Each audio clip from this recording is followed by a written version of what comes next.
What if you were on a cruise ship and a fire broke out? Say it was 3 o'clock in the morning and the entire side of your ship went up in flames. There's nowhere for anyone to go, so the only option is to fight the blaze. This isn't a fictional scenario, it actually happened on board the Star Princess back in 2006. On the evening of the 22nd of March 2006, Star Princess left Grand Cayman on passage towards Montego Bay in Jamaica with 2,690 passengers and 1,123 crew on board. She's a Grand Class cruise ship with an overall length of 290 metres, that's 950 feet, and a gross tonnage of just under 109,000 tonnes.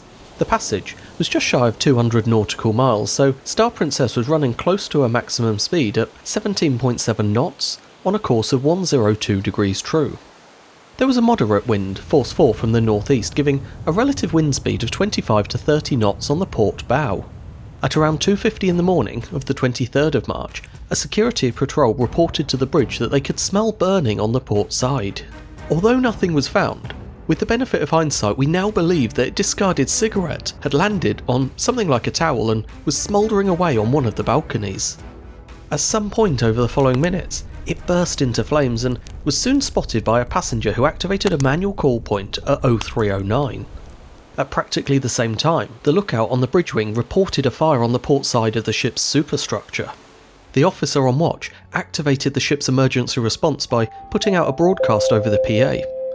Assessment party proceed to Zone 2, Deck 11. Ships are divided into a series of fire zones separated by A-class divisions. Star Princess had 7 such divisions, so Zone 2, Deck 11 told the assessment party to head to the forward end of the ship, B deck. On the ship's fire control panel, alarms continued to activate with a series of smoke and heat detectors and a flow alarm from the high fog. High fog is a pressurised fire protection system that produces a fine mist when a glass-filled vial is broken by a rapid change in heat, such as you'd expect in a fire. The flow of water to the mist head activates the flow alarm, indicating the system has started. Back on deck, the assessment party were met by passengers already leaving their cabins. Immediately, they requested crew alert, which would summon all crew to their emergency stations.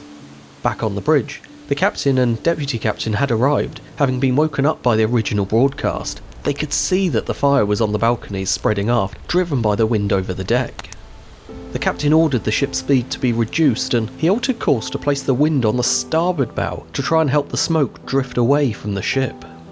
The deputy captain went to the ship's emergency response centre just behind the bridge where he activated crew alert, started remotely closing the fire doors across zones 1, 2 and 3 and shut down ventilation using the master switches. Automatic shutdowns had already kicked in thanks to the fire system, but it's best to make sure with those master shutdowns. With the crew alert sounding, all crew were sent to their emergency stations to prepare to receive passengers. Lifeboats on the starboard side were swung out and readied, but the ones on the port side couldn't be prepped as they were so close to the flames.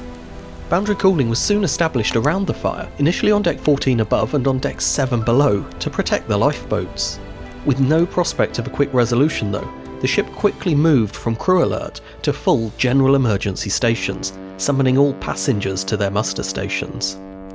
At the scene of the fire, teams in full breathing apparatus were deployed to search cabins for anyone that might be trapped. Although the high fog system was proving incredibly effective at keeping the fire out, it couldn't do anything to stop the smoke. Firefighters had to crawl through, feeling their way around because the visibility was so poor. As the high fog contained the fire to the balconies, the main effort to extinguish the blaze was focused there. Hose parties with smoke masks were deployed to adjacent balconies to dump as much water as possible on the seat of the flames. At 0340, within 30 minutes of the first manual call point activation, at least 7 hoses were fighting the fire in zones 3 and 4, with another 5 fighting from deck 15 above. They were using hundreds of tons of water, so to avoid capsizing the ship, they applied a port list so that it would all safely run away. By around 4 AM, the fire began to reduce in size, and by 4:36, the captain was making an announcement telling everyone that it had been safely extinguished. The crew spent the next hour or two searching the affected area, after which the captain decided it was safe to resume passage to Montego Bay, where they eventually docked around 9:45. So, how did it even get to this? How did the fire spread so far and so fast? Well, the primary issue was that the fire was on the balconies, which, at the time, were categorised as open deck spaces. This meant that they had different fire protection requirements from the cabins, such as fewer combustibility limits and less in the way of fire detection and suppression. It also gave the fire easy access to adjacent fire zones, allowing it to spread. Ordinarily, you would expect a fire to remain contained horizontally within a fire zone with boundary cooling above and below to stop it spreading vertically. In this case, however, the flames simply went around the zone boundaries, tearing along the side of the ship. Fortunately, the high fog system did manage to keep it contained to the balconies, which was more luck than planning.